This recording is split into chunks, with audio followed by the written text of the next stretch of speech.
بسم اللہ الرحمن الرحیم۔ السلام علیکم ورحمۃ اللہ وبرکاتہ۔ الصلاۃ والسلام علیک یا رسول اللہ، الصلاۃ والسلام علیک یا حبیب اللہ، وعلی آلک واصحابک سیدی یا رسول اللہ صلی اللہ تعالی علیہ وسلم۔ قد افلح المؤمنون الذین هم فی صلاتهم خاشعون۔ اللہ تبارک و تعالی کا ارشاد پاک ہے، کامیابی کو پہنچے وہ ایمان والے، وہ مومنین جو اپنی نمازیں خشوع اور خضوع کے ساتھ ادا کرتے ہیں۔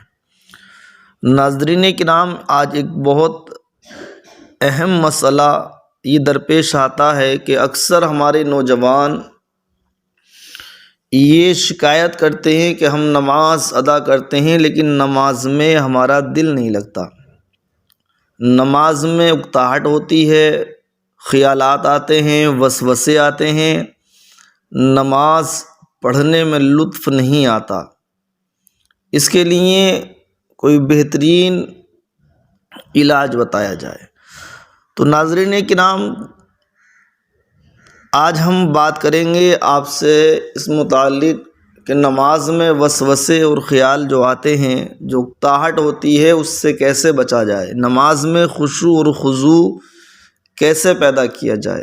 اور حقیقت یہی ہے کہ نماز تو بہت سارے حضرات پڑھتے ہیں لیکن کامیاب وہی نمازی حضرات ہوتے ہیں جن کی نمازوں میں خشوع اور خضوع پایا جاتا ہے۔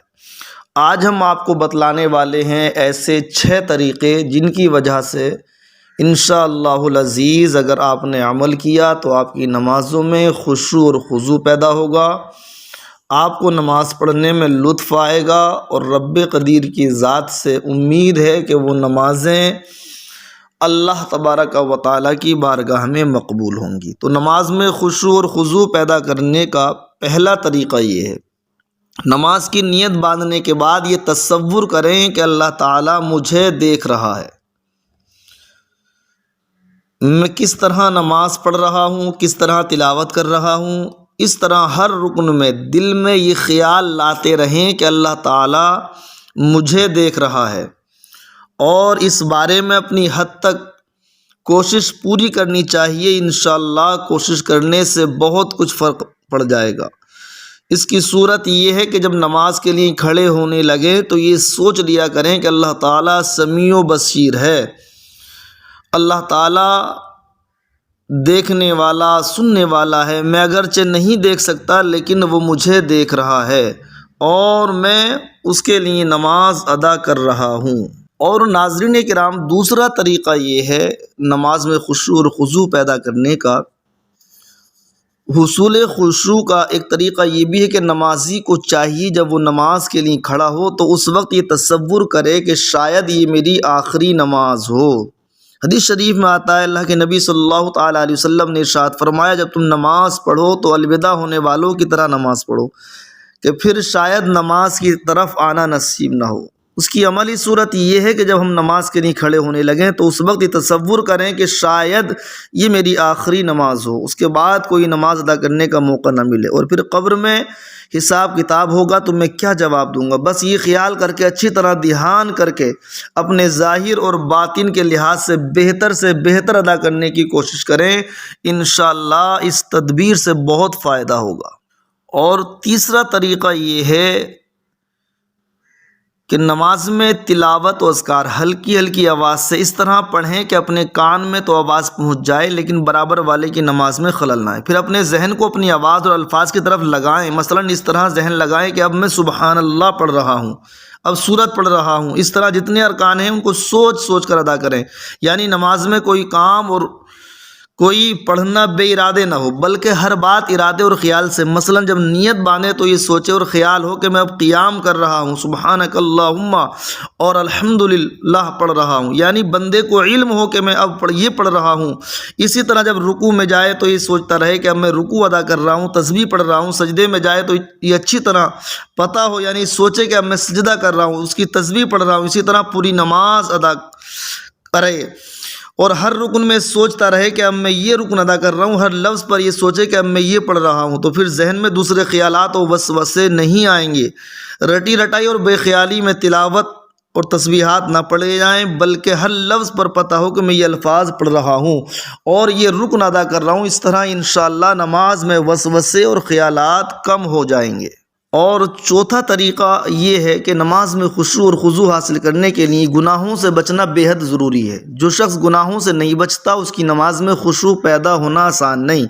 صوفیہ کرام فرماتے ہیں کہ جو شخص بد نگاہی کرتا ہے اس کی نماز میں خشوع اور خضوع نہیں ہوتا۔ جو شخص اپنے اعضاء کی جس قدر حفاظت کرتا ہے اور گناہوں کی گندگی سے پاک رکھتا ہے اسی قدر نماز میں اس کو سکون ملتا ہے۔ اس لیے جتنا ہم گناہوں سے بچیں گے اتنا ہی نماز میں خشوع اور خضوع حاصل ہوگا۔ اور پانچواں طریقہ علماء کرام نے یہ بتایا کہ نماز میں خیالات کی الغار سے نجات حاصل کرنے کے لیے اور نماز میں یکسوئی پیدا کر کے اللہ تعالیٰ کے انعام و اکرام کے حصول کے لیے نماز کے وقت باوضو ہو کر قبلہ رخ بیٹھ جائیں، 3 دفعہ درود شریف پڑھیں، پھر 3 دفعہ استغفار یعنی استغفر اللہ ربی من کل ذنب واتوب الیہ پڑھ کر آنکھیں بند کر لیں۔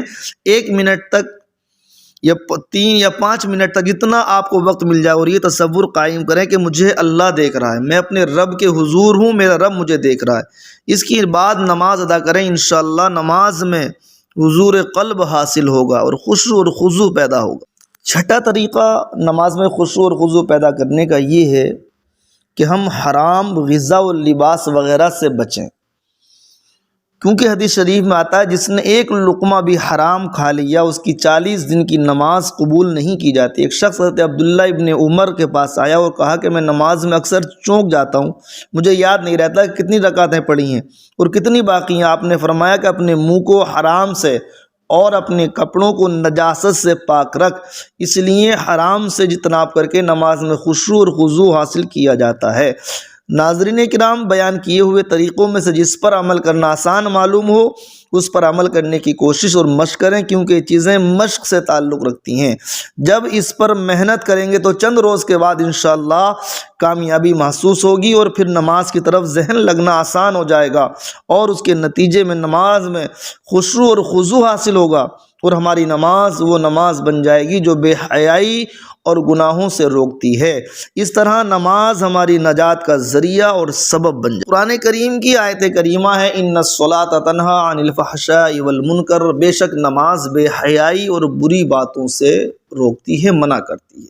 اب سوال یہ پیدا ہوتا ہے کہ نماز پڑھنے کے باوجود ہم گناہوں میں ملوث ہیں، برائیوں میں لگے ہوئے ہیں، آخر اس کا سبب کیا ہے، اس کی وجہ کیا ہے؟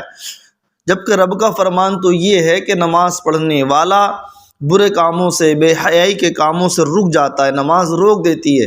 تو ناظرین کرام، اس کی اصل وجہ یہی ہے کہ آج ہماری نمازوں میں خشوع اور خضوع نہیں۔ آج ہم نماز تو پڑھتے ہیں، ہمارا جسم مسجد میں ہوتا ہے اور ہمارا ذہن و دماغ مارکیٹ میں یا اپنے کاموں میں یا کسی اور لہو و لعب میں لگا ہوتا ہے۔ تو اس لیے دل کو حاضر کرنا، حضور قلب سے نماز پڑھنا، بہت ہی خشوع اور خضوع کے ساتھ جو بندے نماز پڑھتے ہیں ان کی نمازیں اللہ کی بارگاہ میں مقبول ہوتی ہیں، وہ کامیاب و کامران ہوتے ہیں اور پھر وہ اللہ تبارک و تعالیٰ کے کرم سے گناہوں سے بچتے ہوئے نظر آتے ہیں۔ اور جو بندہ نماز پڑھنے کے بعد، علماء کرام فرماتے ہیں جو بندہ نماز پڑھنے کے بعد یعنی نمازی بن جائے اور نمازی بننے کے بعد نماز کی برکتوں سے وہ گناہوں سے بچ جائے تو سمجھو اس کی نمازیں اللہ کی بارگاہ میں مقبول ہو رہی ہیں، اس کی نمازیں اللہ کی بارگاہ میں قبول ہو رہی ہیں۔ جو نمازی بننے کے بعد بھی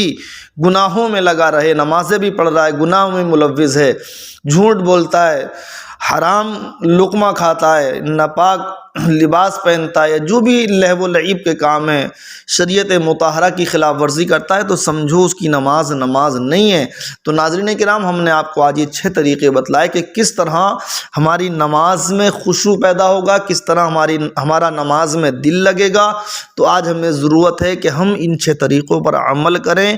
انشاءاللہ العزیز رب کی ذات پاک سے قوی امید ہے کہ پھر نمازوں میں ہمیں لطف آئے گا، مزہ آئے گا، سکون ملے گا اور ہمارا دل نماز میں لگنے لگے گا۔ انشاءاللہ العزیز پھر ملاقات ہوگی کسی اور ٹاپک پر، جب تک کے لیے رخصت کریں۔ السلام علیکم ورحمۃ اللہ وبرکاتہ۔